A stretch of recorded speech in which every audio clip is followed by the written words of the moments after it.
1000 subscribers और 4000 घंटे का वॉच टाइम पूरा करने के बाद भी आपका चैनल मोनेटाइज नहीं होगा, बल्कि आपको यूट्यूब के इन 10 रूल्स को भी फॉलो करना पड़ेगा। अगर इन 10 में से किसी एक रूल को भी आपने ब्रेक किया तो आपके चैनल को मोनेटाइजेशन में रिजेक्ट किया जा सकता है।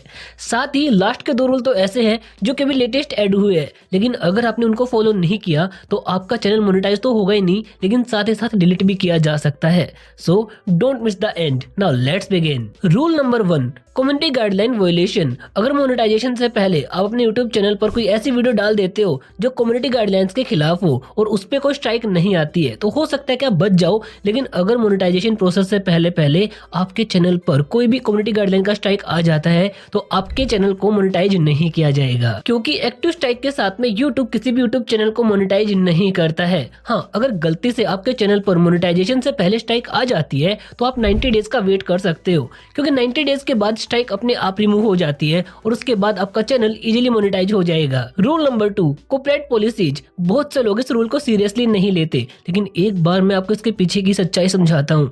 मान लो आपने अभी यूट्यूब शुरू किया है, आपको यूट्यूब के बारे में ज्यादा कुछ नहीं पता है।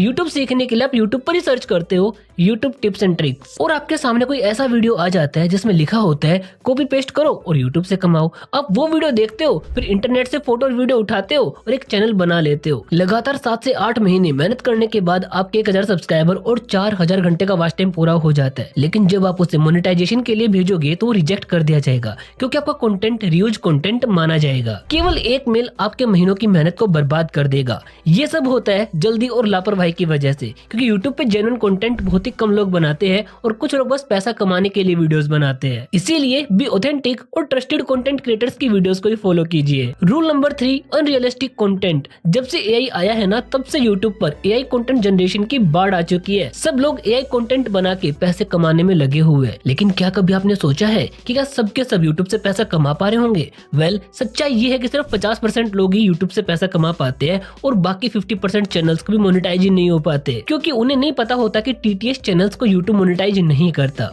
अब यार, ये टीटीएस क्या होता है? टीटीएस का मतलब है टेक्स्ट टू स्पीच वीडियोस। देखो, अगर आप किसी paid text to voice AI tool का यूज करते हैं जैसे कि 11 लैब्स, तो जनरेटेड एआई वॉइस बहुत रियल लगती है और कंटेंट इजीली मोनेटाइज हो जाता है। लेकिन अगर आप फ्री वाले एआई टूल्स का यूज करते हैं तो आपकी आवाज रोबोटिक सुनाई देती है, तो यूट्यूब उसे बोट की वॉइस समझ के मोनेटाइज नहीं करता। समझने के लिए इजी लैंग्वेज में ये वाली वॉइस तो मोनेटाइज हो जाएगी, लेकिन ये वाली नहीं होगी। Rule number 4, advertiser friendly content. ये रूल एक ऐसा रूल है जो आपको मोनेटाइजेशन से पहले भी फॉलो करना पड़ेगा और मोनेटाइजेशन के बाद भी फॉलो करना पड़ेगा। अगर आप ये रूल फॉलो नहीं करते तो जो चैनल मोनेटाइज नहीं हुआ है वो मोनेटाइज होगा ही नहीं, और जो मोनेटाइज हो चुका उसे भी डिमोनेटाइज कर दिया जाएगा। एडवर्टाइजर फ्रेंडली कंटेंट का मतलब है ऐसे वीडियोज जो ज्यादातर एडवर्टाइजर्स के लिए सुटेबल हो और उनको ऑफेंड ना करे। कोशिश करे कि कंटेंट में गाली गलौज या फिर वल्गर लैंग्वेज का यूज कम से कम हो। ग्राफिक वायलेंस, खतरनाक स्टंट्स या रिस्की बिहेवियर प्रमोट ना हो। कोई भी सेक्सुअल मटेरियल ना हो। डेंजरियस या फिर हार्मफुल एक्टिविटीज प्रमोट नहीं होनी चाहिए। हर तरह के डिस्क्रिमिनेशन या फिर हेट स्पीच से बचा जाना चाहिए। ड्रग्स, अल्कोहल या तंबाकू को डायरेक्ट प्रमोट नहीं करना है, और अगर यूज करना ही पड़ रहा है तो आपको प्रॉपर डिस्क्लेमर लगाना चाहिए। Rule number 5 is spam practices.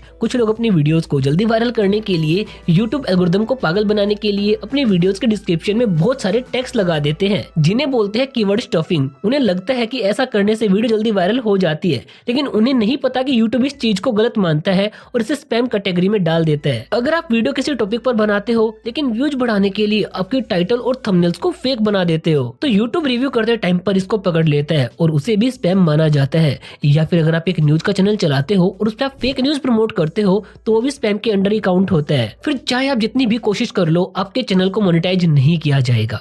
In simple words, YouTube को या फिर किसी भी ऑडियंस को बेवकूफ बनाने की कोशिश नहीं करनी है, क्योंकि यूट्यूब हमसे लाख गुना ज्यादा समझदार है। Rule number 6, public watch hours. कुछ लोग बोलते हैं सर, मेरे चैनल पर तो 1000 सब्सक्राइबर और 4000 घंटे का वॉच टाइम पूरा हो गया था, लेकिन फिर भी मोनेटाइज नहीं हुआ। मैंने जब उनका चैनल चेक किया तो पता चला उन्होंने अपने चैनल पर बहुत सारी वीडियोस को प्राइवेट किया हुआ था। ध्यान रखो, यूट्यूब चैनल को मोनेटाइज करने के लिए आपके चैनल पर पब्लिक वीडियोस का वॉच टाइम 4000 घंटे से ज्यादा होना जरूरी है। प्राइवेट वीडियोस के वॉच टाइम काउंट नहीं होते। Rule number 7, account standing. इसका मतलब ये है कि आपके यूट्यूब कंटेंट क्रिएशन की हिस्ट्री अच्छी होनी चाहिए, यानी अगर अगर आपके पास एक सैमसंग फोन था जिसमें आपने पहले मल्टीपल यूट्यूब चैनल्स बनाए थे और आप ही की गलतियों की वजह से आपके मल्टीपल चैनल्स कम्युनिटी गाइडलाइन के चलते डिलीट हो गए थे, तो हो सकता है कि आपके नए चैनल को भी डिमोनेटाइज कर दिया जाए या फिर डिलीट कर दिया जाए। मैं ये बात गारंटी के साथ नहीं बोल रहा हूँ, लेकिन मेरे कॉन्टेक्ट में कुछ ऐसे लोग हैं जिनके साथ ऐसा हुआ है कि उनके फोन का आईपी एड्रेस ट्रैक करके उनके फर्दर चैनल्स को भी डिलीट कर दिया गया। इसीलिए मैं सिर्फ आपको बता रहा हूँ कि एक सेफर साइड के लिए अगर आपके पास्ट में कुछ ऐसा हो चुका है तो एक नया फोन लेके उसी में नया